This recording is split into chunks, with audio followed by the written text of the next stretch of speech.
नमस्ते dear students, welcome to all. स्वागत है आप सभी का पीटी एजुकेशन में एक बार फिर से। मेरा नाम है राहुल अंश चौधरी और मैं आपके लिए आज लेके आया हूँ सेशन नंबर 170 अपने पीटी न्यूज़ अफेयर्स में। आज हम जानेंगे क्या है टॉपिक हमारा, साथ ही साथ उससे रिलेटेड कुछ चीज़ें, साथ ही साथ एक फैक्ट भी हम आपको आज बताएंगे। आपका दिल खुश हो जाएगा वो फैक्ट सुन के। चलिए शुरू करते हैं आज का काम। आज का जो टॉपिक है वो क्या है, इंटरनेशनल ईयर ऑफ मिलेट्स।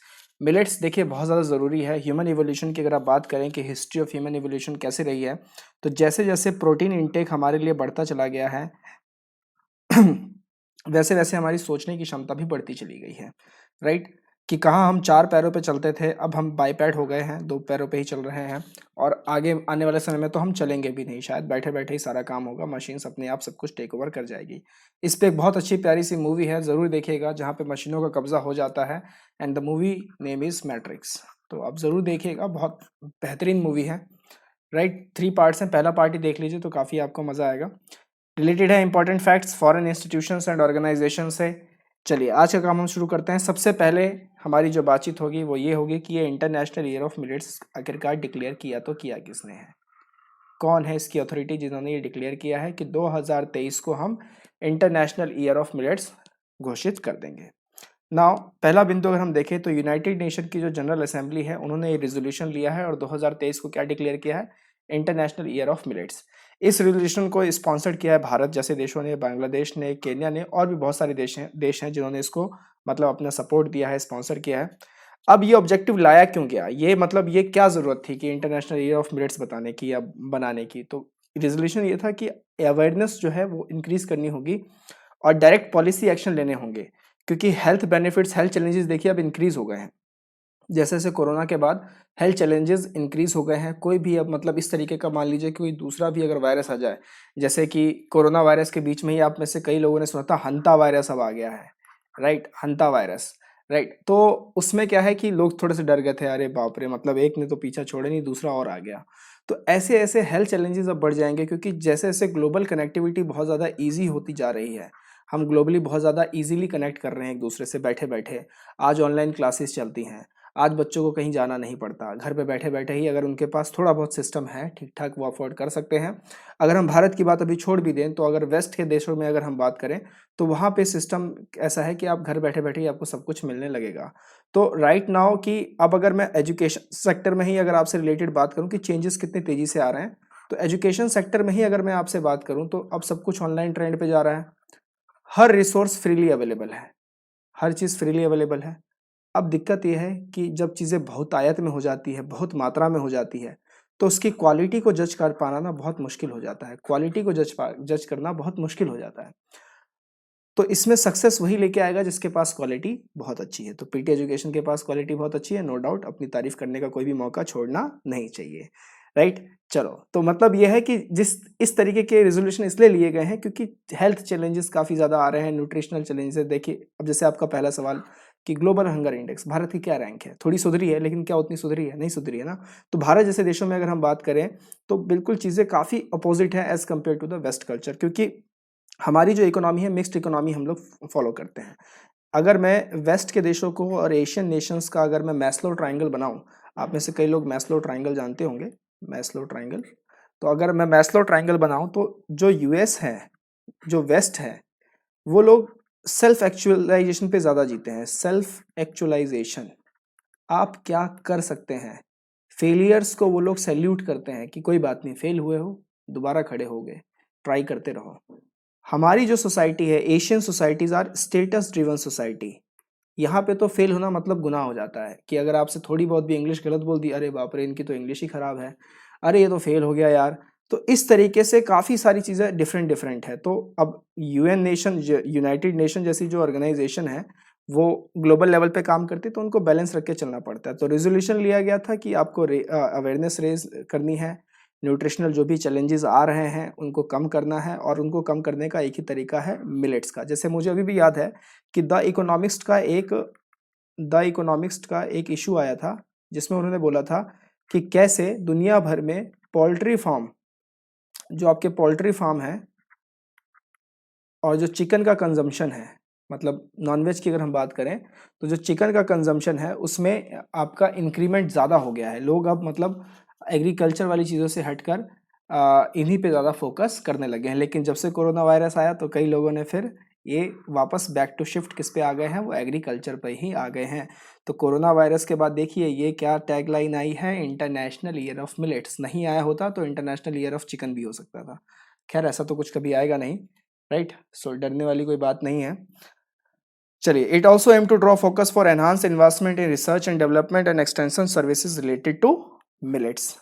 आगे बात करते हैं। अब मिलेट्स की डेफिनेशन है क्या, कोई आपसे सिंपल पूछ ले, अच्छा बहुत मिलेट्स मिलेट्स बोल रहे हो तो मिलेट्स की डेफिनेशन ही बता दो, क्या होते हैं मिलेट्स बताओ। तो मिलेट्स आप बता सकते हैं, डोंट वरी, आप यहाँ पढ़ रहे हैं तो आपको सब कुछ मिलेगा। They are group of small seeded grass widely known as cereal crops, जिन्हें सेरल क्रॉप्स कहा जाता है, और जो ह्यूमन बॉडी के लिए बहुत अच्छा होता है।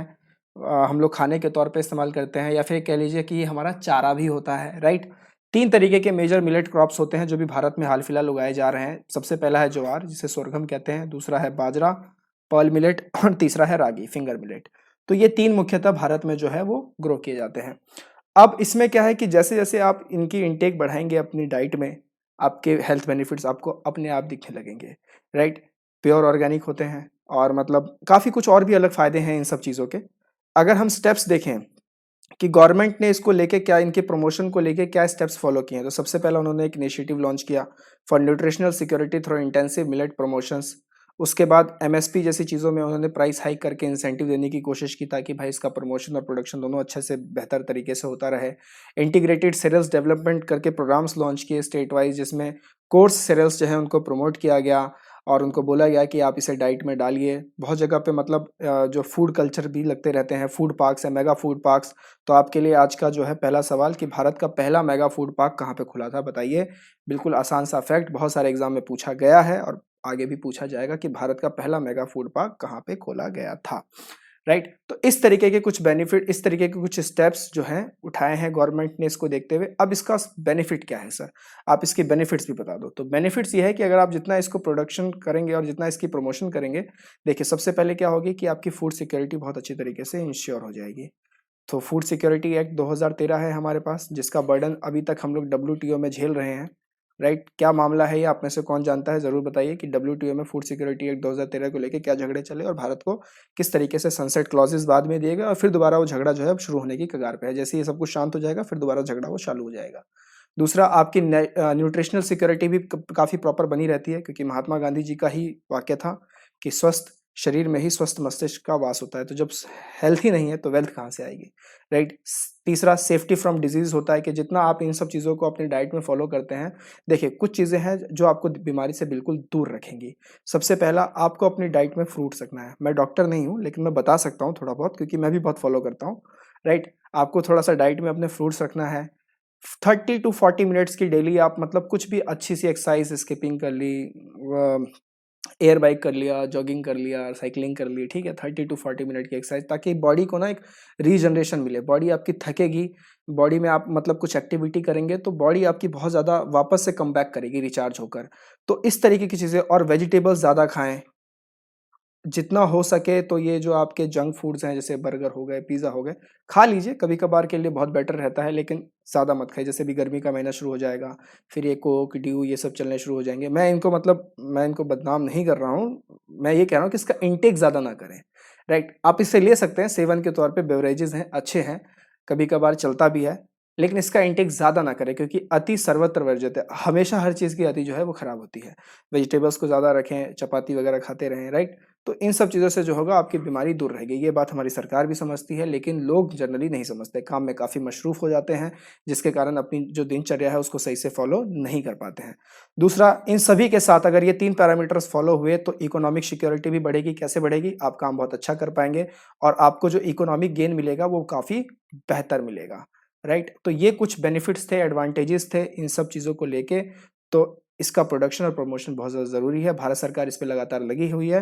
तो ध्यान रखिएगा, 2023 what is international year of millets, international year of millets, right. चलिए, अब आज का फैक्ट, ये फैक्ट है आपके लिए, मैंने एक फैक्ट यहाँ पे लगा दिया है, 5 टूज रेजोल्यूशन। 5 टूज रिवोल्यूशन, क्या है ये 5 twos revolution? Revolution, sorry revolution नहीं, रिवोल्यूशन, माफी चाहूंगा मैं। 5 टूज रिवोल्यूशन, क्या है ये रिवोल्यूशन? ये एक डेट है जिसमें 5 बार 2 आ रहे हैं। 22 फरवरी 2021, ध्यान से काउंट कीजिए, 1 2 3 4 5। तो इसलिए इसको नाम दिया गया है 5 टूज रिवोल्यूशन, जिसमें म्यांमार में सारे जो एक्टिविस्ट हैं उन्होंने सिविल डिसोबीडियंस वहां पे कंडक्ट किया against the military coup in Myanmar. Myanmar में देखिए दोस्तों, जो भी हुआ वो काफी निंदनीय है। आपकी इस पे क्या राय है, जरूर बताइएगा कि क्या वहां पे ये होना कितना उचित था, कितना अनुचित था। जरूर बताइएगा कमेंट थर्ड में। आपके जो व्यूज है वो हम सुनना चाहेंगे कि म्यांमार को लेके आपके क्या व्यूज हैं। तो ये फेक फैक्ट था, याद रखेगा। 5 टूज रेजोल्यूशन किससे रिलेटेड है? मिलिट्री कूप इन म्यांमार से रिलेटेड है। बगल में एक तस्वीर भी लगा दी गई है। शानदार कोर्स शुरू हो चुका है, आज 8 मार्च है और साथ ही साथ इंटरनेशनल वुमेन डे भी है। 36 घंटे का ये कोर्स है, तो जितने भी आप में से महिलाएं देख रही हैं, आइए एनरोल कीजिए, राइट, और अपने आप को बूस्ट कीजिए, क्योंकि वुमेन एम्पावरमेंट एक ही तरीके से हो सकती है अगर हम वुमेन एजुकेशन को बहुत ज़्यादा ऊपर उठा दें। Learn and be confident with economy like a boss, right. PT के सब्सक्रिप्शन कोर्सेज लॉन्च हो चुके हैं, हो भी रहे हैं, काफ़ी छात्रों ने इसमें एनरोल किया है। तो CA booster premium level 1, power of 10 level 2, जिसमें आपको 10 एक्सीलेंट एडिटोरियल एनालिसिस मिलेगा with enrich content, regular study. आइए खुद को एनरोल कीजिए इस दिए हुए लिंक पर। साथ ही साथ करंट अफेयर्स की एनुअल कंपाइलेशन आ चुकी है, अभी तक डाउनलोड नहीं किया तो कर लो यार और पढ़ना शुरू कर दो, क्योंकि एग्जाम्स नज़दीक हैं, धड़ाधड़ एग्जाम्स होंगे। चलिए मैं अलविदा लेता हूँ इसी के साथ, हम मिलेंगे अगले फिर से एक्साइटिंग सेशन में। टिल देन टेक केयर, नमस्ते, जय हिंद।